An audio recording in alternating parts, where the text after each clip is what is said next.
And I've had a number of stories where people have come in and they're like 6 months into care and they're like, I never told you this, but I was ready to jump off a building because of the pain. And that's a really humbling thing, like bringing it back to home to me, being a person who, I'm a combat veteran, served in Iraq, served in Afghanistan. I deal with PTSD on a regular basis. And I have to mask that as I'm trying to work with patients. And when I hear that, it breaks me down. It causes me to really kind of be refocused and really feel what I'm doing and the purpose behind it, because it's easy to get lost in the mechanics of everything and in the minutia of the day-to-day. One came in and her daughter was a patient. She says, do you realize what you've done for our daughter? I'm like, no. She lost her husband and was just in this really bad area of her life and just dealing with back pain and dealing with all these other things. She's a different person. She ended up getting remarried and now she's happy. Like it's just this really success story where it's like, this changes people's lives. Sometimes as a doc, I see so many miracles on a daily basis that I kind of get numb to it. And it's like, that's what we do. We save people's lives, yeah. So it's kind of serendipitous in a way, because it usually comes at a time where I'm needing it. And then I just have these patients that just kind of come out and they're just like, they'll make comments like, I don't know where I'd ever be without you. Or I mean, you're just this reaffirmation of what I'm doing. And I honestly think it is serendipitous in a way, or providence that, God's looking after me, helping me. I mean, I could tell you my whole story and how it literally was laid out. Like I said, I'm a combat veteran. I was in Afghanistan. We had an attack on our team. I was working as a contractor and we were civilians working with the local maneuver commanders there in Afghanistan in Kandahar, and our team got attacked. And one of our scientists that was with us, they threw gasoline on her and lit her on fire. And the guy who did it ran away. Our other team member who was pulling security, who was an ex-special forces guy, handcuffed the guy, got him on the ground, had his knee in his back. They found out it was Paula who was attacked. He took out his gun and shot the guy in the back of the head, just like that. So he got extradited to the United States for murder. She got sent to medevacs to Walter Reed. She died 3 months later from the burns. And that was that day where I got the news that Paula died, that the unit we were attached to got hit by a suicide bomb. 11 were maimed, 3 were killed. And I'm sitting on the tarmac there in Kandahar as they're taking the coffins up to take them to Germany. And I'm just like, what the hell am I doing here? And so I resigned that day. I got home to the States within a week and I started looking around and I'm like, I'll go to chiropractic school. This was spring of 2009. So what happened in October of 2008, everything fell apart economically. So we're like, okay, so I got to sell the house because I was in Arizona and I'm like, chiropractic school was in Florida. It's like, we don't have the equity to put it up for sale to pay for. So we put it up for sell by owner. How easy is it to sell a house for sell by owner? It's very difficult. We got an offer within a month.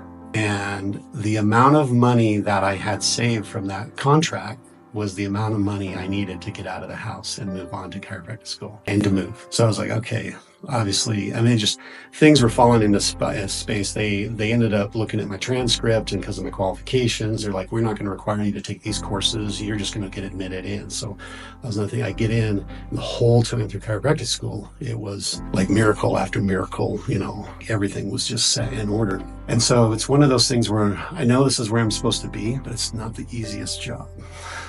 I don't know if it's a pretty difficult profession to be successful in. I found my way here, worked for another doc in town who was basically a grifter and conned a lot of people out of money, and I quit because he was committing fraud, and I came and worked for Thrive and under Dr. Arthur, and we've been working together for almost 10 years. And we've just had miracle after miracle. It's like, I know I'm supposed to be here.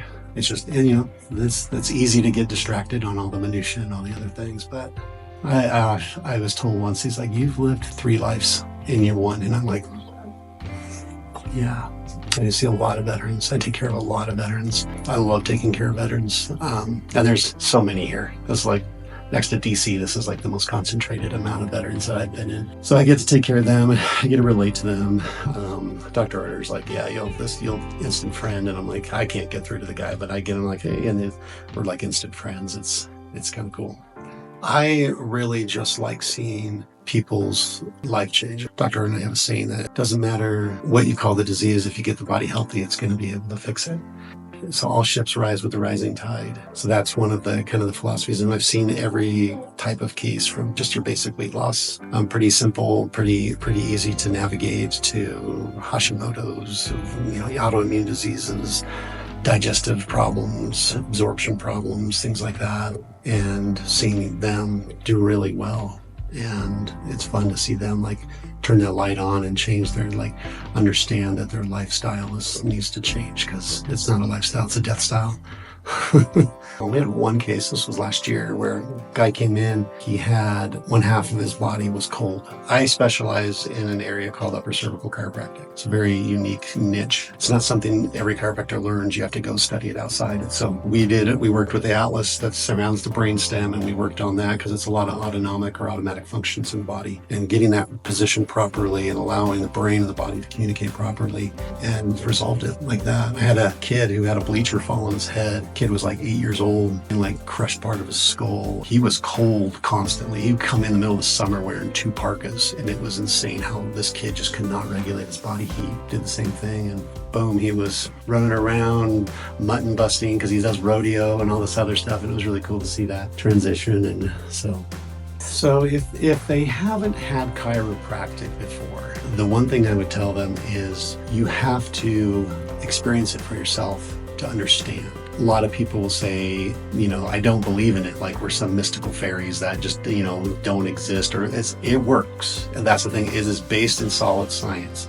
It is based in physical medicine. It is not based in chemical medicine. And so that is one thing that if they're never had it done, curious about it, you got to give it a try. You got to come in and experience it. It's not something that you can just do some research. Does this really work? Because you're going to find everybody's negative opinion that has been hanging around since the 1980s when the AMA tried to snuff out chiropractic. If you've experienced it, but you've had a bad experience, the one thing you have to understand is that not all chiropractors are the same. Some of our profession, because our scope is so broad, they get into some pretty strange and weird stuff that can be very off-putting for people, or they can have a negative experience, or it's gimmicky, and you can kind of sniff that out. And some people are like, well, that's chiropractic, I don't want anything to do with it. It's like, no, that's not. Again, it is based in solid physical science. Find another chiropractor. It's like if you had a bad experience at a dentist, you're not going to ever go back to a dentist. No, it's ridiculous. And so it's the same type of thing. I would say find a different chiropractor. If you're not happy with the one, or you had a bad experience, find a different one. Even if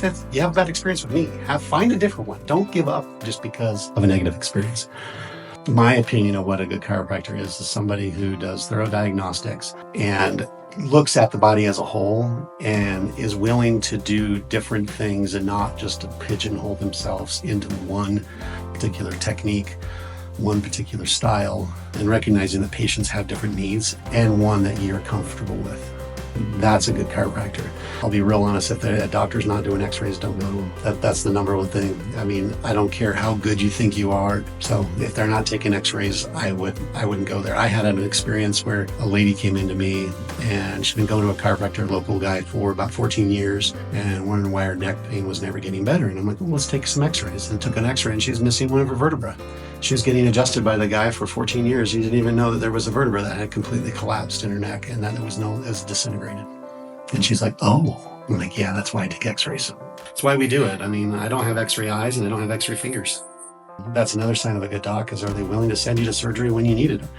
And there comes a point where that is something that is needed. I sent many people away for surgeries because they needed it. But it depends on what they want. If they want to try to avoid it, we do the best we can to try to avoid it. But eventually, if they need it, I have to have that conversation to them. Hey, you got to do this. And I've had that too. A lot of times they don't need it. One thing I have found is that surgery is not as prevalent as it used to be. Doctors are realizing their 70% failure rate on back surgery is a real statistic. And so they're trying to seek more conservative care, and they're having better results with that and less surgeries. I've seen a real change in the philosophy. We're the best. We really are. I've been around. There's such a different understanding and quality that you get from what we do here. We really care. We take care of our patients, and it's not about the money. It's about the patient. And it's always been our philosophy. So.